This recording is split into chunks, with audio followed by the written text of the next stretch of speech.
So today we're going to talk a little bit about digital history, which is kind of in my wheelhouse, but not really in my wheelhouse. I know talk a lot about digital history or history in general, really.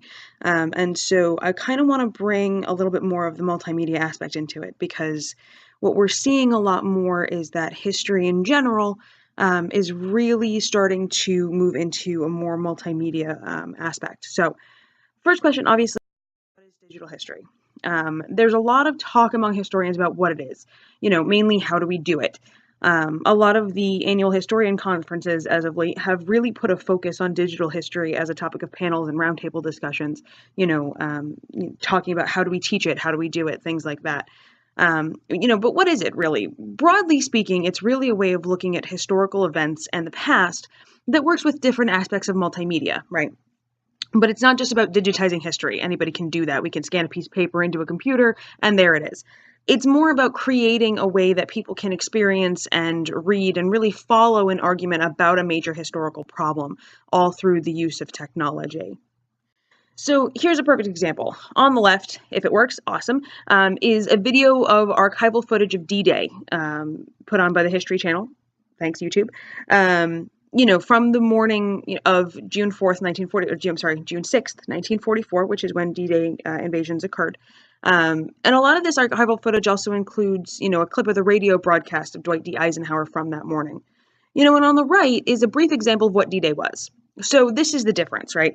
In one, you can see it, you can hear the history, you can feel it, you can interact with it. And with the other, you're just kind of reading it. You're reading about it. This is what happened. It might strike a chord with you, but it might not. And so what we're trying to do with history is we're really trying to explain to people and get it in a way that they understand it and feel it more than. So these are some examples of a great digital history project. So the National Archives has a great one. They have scanned and uploaded a number of historical documents for the world to look at, all without leaving their homes. And what I'm going to do is I'm going to put copies of all of these links at the end of the blog today. Maybe not in the PowerPoint because that's already done, but in the blog itself, I'll pop it in there. Another one is a great one. That's the Library of Congress's American Memory Project. I've actually used that a lot. They have this great section called Teaching with Primary Documents, Primary Sources, and that's really how we teach students how to analyze, documents for bias and things like that. Podcasts such as Liz Covart's Ben Franklin's World discusses many aspects of both early American history as well as historiography, which is essentially doing history. There's a bunch of those from varying historians out there. Alan Taylor is one that pops to mind really quickly. Documentaries, believe it or not, are another example of digital history, using film as the multimedia aspect to not only showcase historical records, but also historians' views and arguments on those records. All of these things are counted as digital history. So what's the point of digital history? Why do we do it, right? What is the point? Digital technology really has allowed scholars to expand the reach of their research and scholarship, allowing them to communicate that research to larger audiences, introduce some audiences to history that maybe they wouldn't see otherwise. It also opens the question up for readers on their own to investigate and form their own interpretations and opinions of the event. How are they going to know if they can't do it? And so that's really why we bring history to the digital multimedia.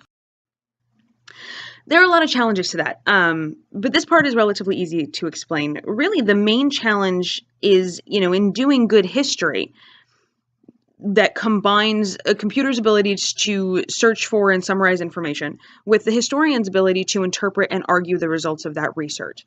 Right. So this means learning how to use the various digital formats properly. How do you use a scanner? How do you use video clips and things like that? But it also means using these methods, in a way that delivers new scholarship that enhances our understanding of the past. And so, how do we do digital history? An article by Ian Gregory, which is a fantastic article, gives us an understanding of just that. First, we need to make sure we're doing good history, right? Which is evaluating sources for bias.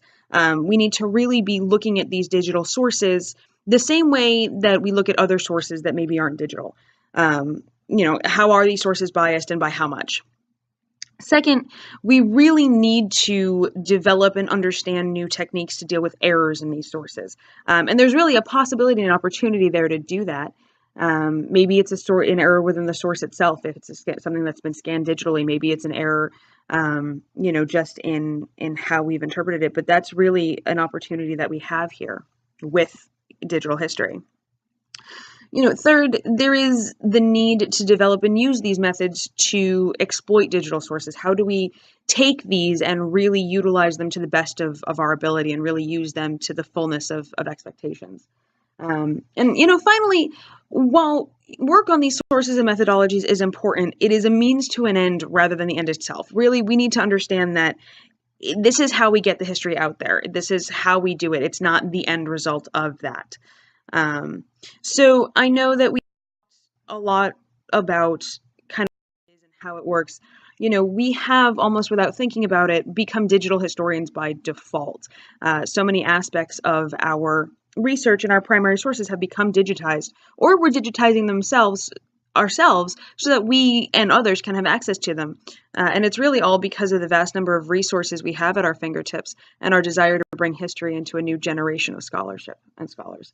So that is my blog for this week. I hope you guys enjoyed it, and look at the end of the blog for those links. Have a great night.